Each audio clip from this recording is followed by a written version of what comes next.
time when we are at a crossroads and there is a growing talk of writing Indian history without bias or context, it needs to be emphasized that all should be taught a glorious history and also every bit of how the history of the last millennium of the vast Indian subcontinent has been fudged to bury the Holocaust, massacre of millions of Hindus, and how they were subjected to barbaric torture for religious conversion. This is not just a subject matter of history, it's been a continuous process. It is not long ago that the world witnessed the biggest displacement of population in human history and the slaughter of more than a million by those who swore by the two nation theory when India was divided in 1947. As recently as 1990-91, the Kashmir Valley was turned into hell by the same radicalized mindset that drove out the Kashmiri Hindus from their homes and made them refugees in their own country. They did this by terror, rape, loot, and murder. We have to be cautious of those who define their religion by us and them, and have preferred to organize themselves politically and nation state-wise under a common religion. They choose to coexist with the followers of other religions for the sake of their own existence, either on their religious terms when they are in majority, or else they flow with the current when in minority.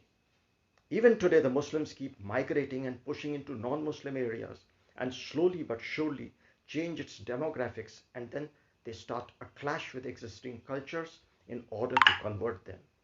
We have the burning example of Europe, the Bangladeshis and the Rohingya Hindus who have suffered immensely over the last 1000 years at the hands of the barbaric invaders would be too naive to shut their eyes and black out history that's been underscored by invasions for the purpose of subjugation of a vast population, rich both in terms of culture and wealth, and for religious dominance.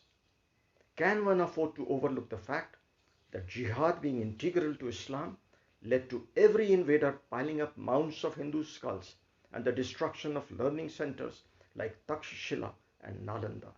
For centuries, the original inhabitants have suffered death, destruction, loot, mayhem, and rape. The same trend continued in Kashmir. For a nation and ancient civilization like India, in order to remain great, what's imperative is that its vast majority of people should be well versed with its history, ancient culture, Sanatan Dharma, ethos, knowledge covering all aspects of life, and philosophy that's enshrined in our Vedas, Brahmanas, Upanishads, and the great epics like the Ramayana and Mahabharata.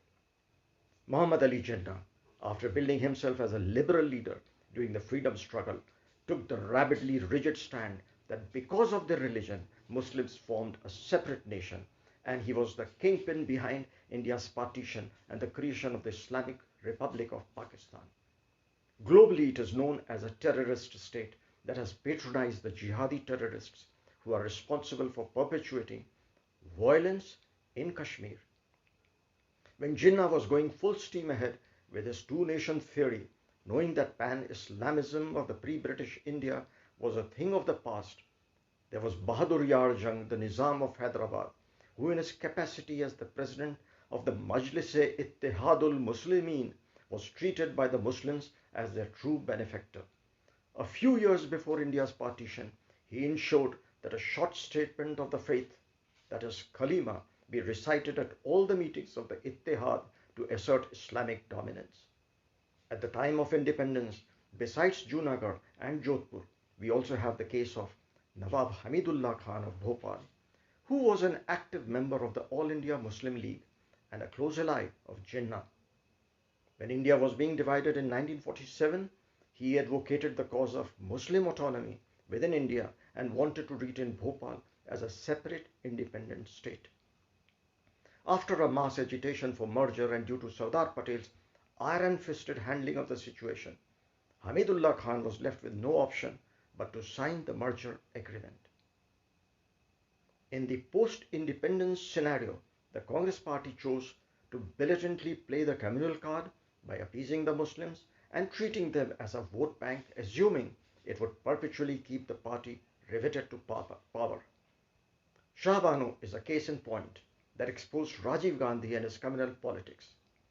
The lid was off when Indira Gandhi, during the draconian emergency days, got the word secular inserted in the Indian constitution. After becoming Prime Minister, Narendra Modi has taken major steps like ending triple talaq and abrogating special status to Jammu and Kashmir under Article 370. After the Citizenship Amendment Act, there is also overriding political will to implement the National Register of Citizens for the rest of the country after its implementation in Assam. NRC is meant to identify and deport illegal immigrants, especially from Bangladesh. As the Bharatiya Janata Party-led ruling NDA has called the bluff vis-à-vis the Muslim vote bank inherent in Congress politics, the Congress party has lost much of its ground and popular base at a rapid pace. Consequently, the Muslims have started deserting the sinking ship, but instead of joining the mainstream and going for issue-based politics, they are still voting in bloc on religious lines, something so amply demonstrated in the general election to the Bihar Assembly recently, where AIMIM's strong showing has catapulted Asaduddin Owaisi as a pan-Indian Muslim leader in the making. To sum up, India boasts of a plural society. People talk without end about the Ganga Jamuni Sanskriti, the composite culture associated with the Ganga Jamuna basin, unity in diversity, and secularism. At the same time, we also have the Muslim vote bank that puts a huge question mark on all this. Then there is also the Popular Front of India, an extremist Islamic organization, now under the Government of India as a scanner for alleged links with global terror outfits.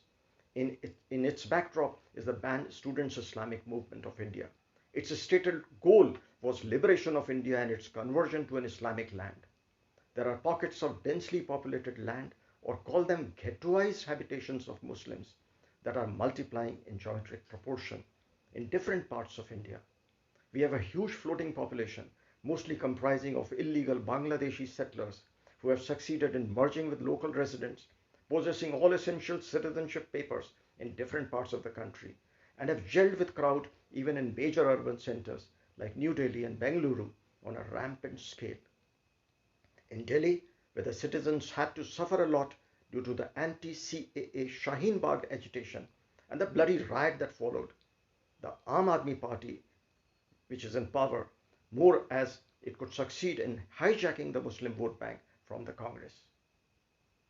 The Muslims have gone to the extreme in polarizing the Indian society and have made it so visible by spreading Wahhabism, and this amounts to juxtaposition of all that's vastly heaped in Indian tradition with the visible aspects of the Arab way of life.